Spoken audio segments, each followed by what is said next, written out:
ദളപതി വിജയ് അഭിനയിക്കുന്ന ഗോട്ട് എന്ന സിനിമ ഈ 2024 സെപ്റ്റംബർ 5 റിലീസ് ചെയ്യാനാണ് തീരുമാനിച്ചിരിക്കുന്നത്. ഈ സിനിമ വിജയുടെ 68ാമത് ചിത്രമാണ്. ഒരുപാട് പ്രതീക്ഷകളുള്ള ഒരു ചിത്രമാണ്. അതുപോലെ തന്നെ ദളപതി വിജയും വെങ്കട് പ്രഭുവും ഒന്നിക്കുന്ന ഒരു ചിത്രവും കൂടിയാണ്. വെങ്കട് പ്രഭു ആക്ഷൻ സിനിമകളിലൂടെയും അദ്ദേഹത്തിൻ്റെ തനത് ശൈലിയിലൂടെയും സിനിമകൾ സംവിധാനം ചെയ്യുന്ന ഒരു വ്യക്തിയാണ് വെങ്കട് പ്രഭു. എന്തായാലും സംവിധായകർക്കിടയിൽ പേരുള്ള ഒരു വ്യക്തിയാണ് വെങ്കട് പ്രഭു. ഈ ഗോട്ട് എന്ന സിനിമ ആദ്യത്തെ ഫസ്റ്റ് സിംഗിൾ, അതായത് ആദ്യത്തെ ഒരു പാട്ട് ഇപ്പോൾ റിലീസ് ചെയ്തിരിക്കുകയാണ്.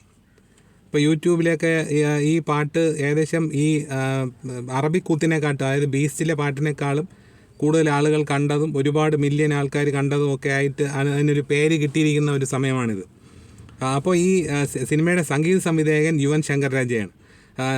യുവൻ ശങ്കർ രാജയുടെ സംഗീതം എന്ന് പറയുന്നത് ഒരു വേറിട്ട ഒരു സംഗീത സംവിധാന രീതിയാണ് യുവൻ ശങ്കർ രാജയ്ക്കുള്ളത്. എല്ലാ പാട്ടുകളും ഇപ്പോൾ പയ്യയിലേക്ക് പാട്ട്, എനിക്ക് ഏറ്റവും ഇഷ്ടപ്പെട്ടത് അദ്ദേഹം ചെയ്തതിൽ പയ്യ എന്ന് പറഞ്ഞ ചിത്രത്തിലെ പാട്ടുകളാണ്. എല്ലാം വ്യത്യസ്തമായ ഗാനങ്ങളാണ്, ഒരു കേൾക്കുമ്പോൾ ഒരു സുഖമുള്ള പാട്ടുകളാണ്, സ്പീഡുള്ള പാട്ടുകളാണ്. അങ്ങനെ ഒരുപാട് വെറൈറ്റി സംഗീതം ചെയ്യുന്ന ഒരു വ്യക്തിയാണ് യുവൻ ശങ്കർ രാജ. അപ്പോൾ അദ്ദേഹം ചെയ്ത ഒരു പാട്ട് വിസിൽ പോഡ് എന്ന് പറയുന്ന ഒരു ഗാനം ഈ ചിത്രത്തിൽ ഗോട്ട് എന്ന സിനിമയിലുണ്ട്. ആ സിനിമയിലെ ആദ്യത്തെ പാട്ട് നമ്മൾ കേൾക്കുന്നത് ഈ വിസിൽ പോഡ് എന്ന ഗാനമാണ്. അത് വിജയും ഒപ്പം കൂടെ യുവൻ ശങ്കർ രാജയും ഒക്കെ കൂടെ പാടിയിട്ടുണ്ട്. വെങ്കട് പ്രഭു എല്ലാം ഒരു ഗ്രൂപ്പായിട്ടുള്ള ഒരു പാട്ടാണത്. വിജയാണ് മുന്നിൽ നിന്ന് പാട്ട് പാടിയിരിക്കുന്നത്. എന്തായാലും ഈ പാട്ട് ഒരു വൻ ഹിറ്റായി മാറിയിരിക്കുകയാണ് ഇപ്പോൾ. ഒരു ട്രെൻഡിങ് സോങ് എന്ന് വേണമെങ്കിൽ പറയാം.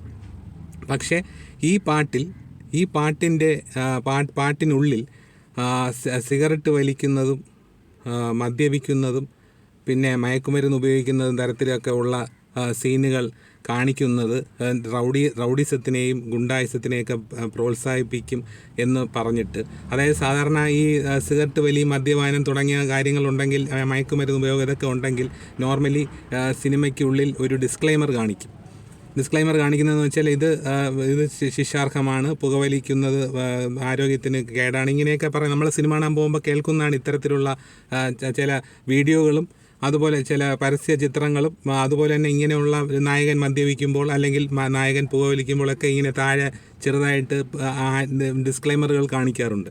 എന്തായാലും ഈ ഡിസ്ക്ലൈമറുകൾ കാണിച്ചു എന്ന് പറഞ്ഞിട്ട് ആരും ഇതിൽ നിന്ന് പിന്തിരിയുമെന്ന് എനിക്ക് തോന്നുന്നില്ല. ചിലവർ ഇത് വായിക്കുക പോലും ഇല്ല. പിന്നെ ഈ ഡിസ്ക്ലൈമർ എന്ന് കേൾക്കുമ്പോൾ തന്നെ എനിക്കിപ്പോൾ സത്യം പറഞ്ഞ ഭയമാണ്. കാര്യം ഈ ഡിസ്ക്ലൈമർ എന്ന് പറഞ്ഞ സാധനം,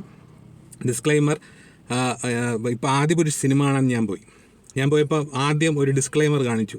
വിശാലമായ ഒരു ഡിസ്ക്ലൈമർ ആയിരുന്നു.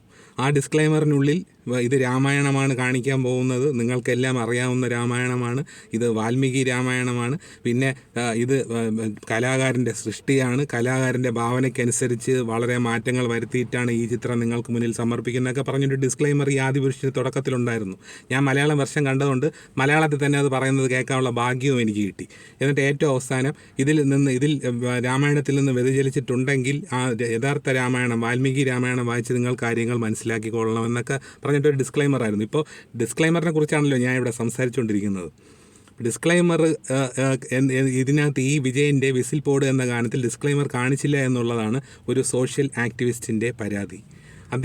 ഈ സോഷ്യൽ ആക്ടിവിസ്റ്റ് ചെന്നൈയിലുള്ള ഒരു DGP ഓഫീസിൽ ഈ പാട്ടിനെതിരെയും നടൻ വിജയനെതിരെയും ഒരു പരാതി കൊടുത്തിരിക്കുകയാണ്. അതായത് ഡിസ്ക്ലൈമർ കാണിച്ചില്ല എന്നുള്ള ഒരു കാരണത്താൽ. എന്തായാലും ഡിസ്ക്ലൈമർ കാണിച്ചാൽ തീരാവുന്ന പരാതിയല്ലേ ഉള്ളൂ, കാര്യമല്ലേ ഇതിനകത്തുള്ളൂ.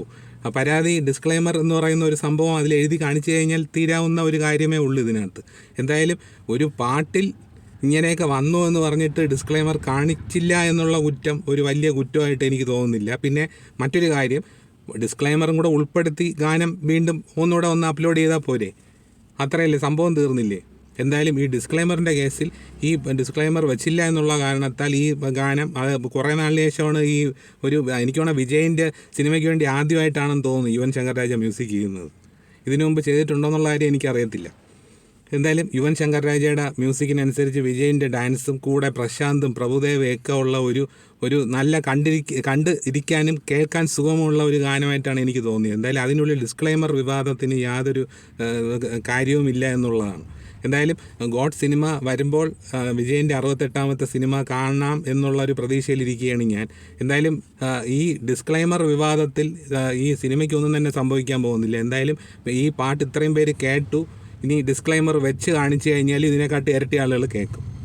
എന്തായാലും ഈ ഡിസ്ക്ലൈമർ ഇല്ല എന്ന് പറഞ്ഞിട്ടൊരു പരാതി കൊടുത്താൽ യാതൊരു കഴമ്പുമില്ല. പിന്നെ ഇങ്ങനെ കൊടുത്തു എന്ന് പറഞ്ഞൊരു ദളപതി വിജയനെ ഇത് യാതൊരു കാര്യത്തിലും ബാധിക്കാനും പോകുന്നില്ല.